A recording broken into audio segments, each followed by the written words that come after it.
খোলো দেখি, ভিডিও খোলো দেখি কি গিফট দিয়েছে। আস্তে আস্তে খোলো। তুমি কি চাইলে সান্টার কাছে? লকার চাইছো? আচ্ছা দেখি লকার দিয়েছে কিনা। বাবা কেমন করে খুলছে গো, খুলে দাও ওকে। লকার দিয়েছে কি দেখো তো।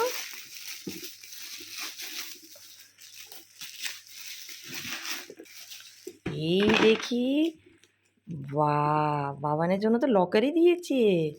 মানি সেভার, খুব সুন্দর গিফট। দেখি খোলো দেখি তোমার গিফটটা দেখি। ডাব্বাটা আনো দেখি, বক্সটা। এই দেখো সুন্দর হয়েছে গিফটটা। রেড কালার দিয়েছে, আবার স্যান্টার কালার দিয়েছে। মা, এবার নেক্সট ভিডিওতে দেখবেন কীভাবে চলে, আমি আপনাকে প্লে করে দেখাবো না বাবান। হ্যাপি তো? দেখি মুখটা দেখি, বলো হ্যাপি। আমি বলো thank you Santa. Thank you Santa.